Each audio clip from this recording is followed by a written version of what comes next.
All right, we are back in Studio K with When the Dust Settles. How are y'all feeling coming off of that performance? We're good. Hot and sweaty.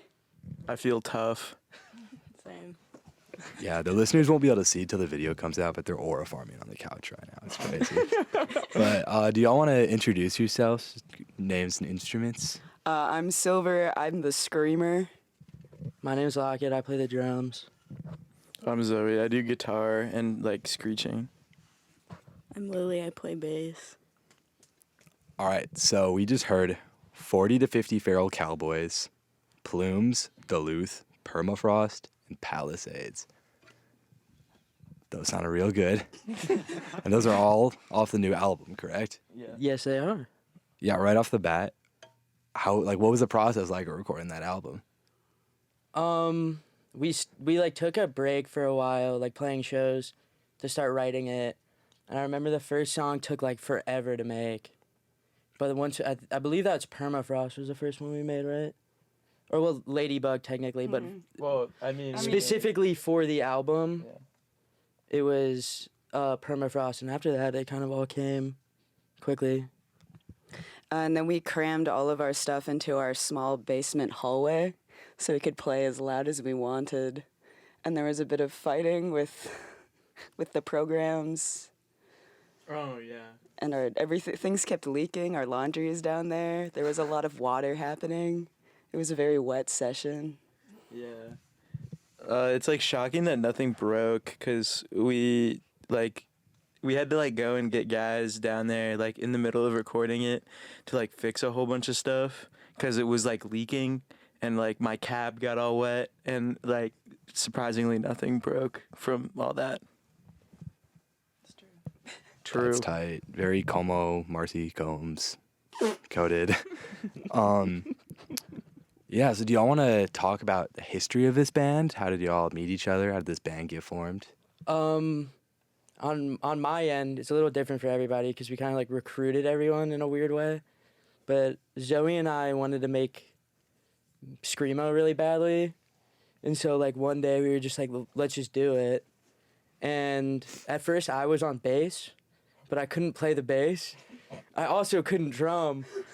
But Zoe was like, you probably have more fun on the drums. So that's how I got in. And I was originally a bass player, so yeah. And then I saw Lily on the side of the road one day, and then we started hanging out more. And then you were at our house, and you heard about us doing a band, and you looked at me, and I remember you looked at me dead in my soul and said, "Do you guys need a screamo bassist?" And then we said, "Sure." And then Silver, do you want to recount? Yeah, well, they were a band, and I was really jealous. I was like, that's so cool. They're all in a band together. That's really awesome. And this was when I was on the morning show, so I was going to bed at like 8 p.m. every night. And I woke up to a text in the morning, sent at about 9, from Lockett. It said, "Do you want to scream? Do you want to be our screamer?" Because Zoe was initially going to be the screamer, and then you couldn't scream and play guitar as well as you wanted. Yeah. So I was the hashtag epic filler, and now we're family. That's what's up. And yeah, you all touched on this kind of a little bit, but I'm curious like how y'all got started individually with music. Like what were your first instruments? What were the first bands you really got into? I mean, I started playing guitar at like 13. I just like was playing in my bedroom, listening to like, I love Daniel Johnston, so like big into bad lo-fi recordings, and I had like a cassette player, and I would just like record little songs. Yeah, I don't know. Yeah, I like wasn't initially super into rock music. I was big into like hip hop and like jazz and that kind of stuff. So I picked up the bass, and then like end of high school, start of college, I got super into screamo, and then started showing everyone what was up. I was kind of in the same boat as Zoe. I was like super into rap, and I'd always been really, really into music just in general, like all of it. And I remember we were like on the phone, and Zoe was like, "Yo, you gotta listen to this." and it was a scream. It was like Catalyst, wasn't it? Yeah. It was a screamo band called Catalyst, and I was like, this is. Well, it took me a second, but eventually I went, this is awesome, and then I've kind of like slowly morphed into like a hardcore person. I started off being into like loser emo, like emo that isn't emo, but people liked to pretend was emo. I was just really into like rough voices mainly, but I was never making music or even really thinking about making music beyond just the thought that it would be cool. I don't know any instruments. It was really that text that started me on my little journey. I'm a duster through and through. I don't have anything else going on. It was just Zoe and Lockett putting me onto everything. We still do. It's true. They get mad at me because I don't listen to enough screamo. They'll come home and I'll be listening to screamo, and they were like, "Oh, you're listening to screamo, huh? That's pretty rare." That's what's up.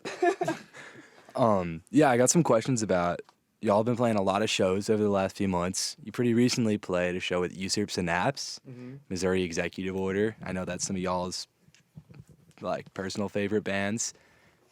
What was that experience like? Incredible, life-changing, religious. Yet another band that Zoe put me on to. I remember it was like the weekend, and it was like early on a Sunday, and we went to Target for some reason, and Zoe's like, you have to listen to this band. And it was Root Beer by Mia. And from then I was hooked. From then they were like one of my favorite bands, and then like we followed them, and we were super excited for the album, and then it came out, and then we basically begged to get on the show. We got put on the show, and then the actual show was like genuinely life-changing. They were so good. Yeah, I would like there's been like a single show for me that's ever been like just going to and seeing that's been like the peak of going to a show, and it was Iron Lung at the Cedar Cultural Center, and that just like blew that out of the water. Missouri Executive Order 44 is maybe one of the best bands ever. Yeah, I went to Kansas City to see a friend's band play, and that's when I first discovered them. And I was like, who are these freaks with like the bike helmets and pantyhose over their heads? But I like fell in love, like I was entranced, and so I couldn't stop thinking about them. And then we got to play with them. It was insane. So I walked in on them changing into their secret outfits. I feel really bad about that still. I didn't know there was real people under there. That's crazy. Yeah. They're more specters. Well, that's Symbols. sick. Shouts out the Mormons. But a few months back, y'all did a little Midwest run. You played some shows at Iowa, Milwaukee. What was that like? Are we allowed to shout And out? Rock Island. And Rock Island. Are we allowed to shout out bands on here? Yeah. Oh, Yeah. shout out Bats Maru. They're like some of our best friends. I was gonna ask. Two we of you did have that- Bats Maru shirts on. Yeah. Yeah. And they're like our best friends, and they did that with us, and it was an incredible experience. And it was like, I remember before that Midwest tour, we went to Milwaukee to play with them on my birthday, and I remember like feeling like truly like, well, we might like be a serious band now, like a more serious band, and that tour really like nailed it home. The way we met Batsmara too was just such a beautiful fluke because they came and played for that first Fudge Fest. And I remember we were all there, and Zoe and I were just like agog, and we both went up separately. We were like, "You guys are incredible! That was amazing! Oh my god! Like we'd love to play with you if you ever came back to the cities." And they were like, "Yeah, totally, dude." Agog was a No, crazy. they word. are genuinely like probably the greatest screamo band of all time. Like even if you don't enjoy screamo, I would suggest listening to it. Yeah. From the Paris to the Midwest. Shout out Gavin, shout out Dom, shout out Nolan, and shout out Big Jeff, Texas. I got some questions about your songwriting process. What is like what's the methodology there? How do a lot of these songs start? I write a riff on a practice amp or an acoustic guitar, and then we go out in our garage and I show the riff, and then Lockett toys with it for a little bit on the drums, and then Lily figures something out, and then we get the song set up and like how many times we repeat certain things, and then we send it to Silver, and Silver writes the vocals. And what's the process for making those lyrics like? Is that something you want to talk about? I've always been like a bit of a poetry chud. I always like to write. I'm not a journaler. Whenever I like feel freaked out, I'll just make like a poem because it's like a little more obscure. I don't know. I like straightforwardness, but only up to a point. So I'll usually just be in a mood and start writing. And when I started writing, I was going from like a spoken word kind of view with less emphasis on rhythm and more just like words. Like I had no idea how to make things rhyme. But I listened to a lot of like folk artists. So I'm really inspired by their like storytelling. Most of the lyrics that I write have some sort of central metaphor that I just build everything else and like flesh out the idea through. So like if you were to read the lyrics, like you would see some general like, I don't know, I have a couple main motifs I tend to resort to, like birds and smoke and seeing things and hands and touch, very physical stuff. And I'll just have a line and have the rhythm of the line and then just make more lines with the same rhythm. And then when we practice and Zoe shows off the riff and everyone's like noodling around, I have to like cut up and mash all of my lyrics together to make it actually fit the structure of the song. So it's like the lyrics are always like constantly evolving. It's always in concert with what everyone's playing. Yeah, you sort of touched on my next question a little bit. I was going to ask, are there any particular like poets that inspire lyrics or bands that like inspire the songwriting? Lyrics, I don't know. I really like Richard Seiken, who's like, I don't know, he's one of the more popular poets. But again, it's just the stories delivered with like very simply but poignantly. I'm big on like economy of words. I'm not perfect at it. I think a lot of my writing is a lot wordier than I want it to be, but I'm always looking back towards like Richard Seiken and like Mitski too, honestly. Classic. Very non-screamo influences. Just like succinctness, I suppose. I don't like to get super purple on it. Yeah, are there any particular bands that influence like songwriting? We're all really big fans of Orchid, Drome's Dream, like all your like, I guess, screamo classics. We're really into. Bats Maru, like since we met them, I know I've said this before, but they are like a huge inspiration to us.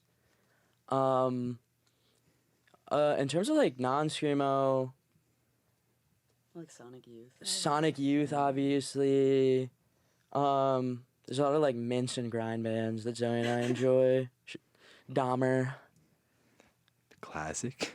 Yeah, I'd say like also like a lot of like late 90s, early 2000s, like college rock stuff, like Modest Mouse and that kind of stuff. Like that's what I grew up listening to with my dad. And then I'd say also like in the screamo front, like a lot of the like breakwater, like post-hardcore kind of zone for the build-ups. Yeah, I mean, I'd agree with Sonic Youth. Steve Albini also. Stevie! Yeah. On the like bands inspiring us, a lot of our songs we'll come up with like working titles just so it's not like new. And a lot of them just end up being a band that we're like, this kind of sounds like them. This is so them. And then we have to come up with a new name that we keep forgetting. Word. But it's fire. All right, so I wanted to address the elephant in the room. We got to talk about George Records. What can y'all tell me about it? Shout out George Records. Yeah, what's it been like working with them? Dude, you know George Records, you know their owner is just so gracious. You know, they make all the I've heard good CDs things. and they like book all of our shows. And like they were really instrumental in like getting the album out, you know, like they mixed it and stuff. Yeah, I'm in like 7 George Records projects. The owner's very 7? gracious for allowing us to have 7 of them. Yeah.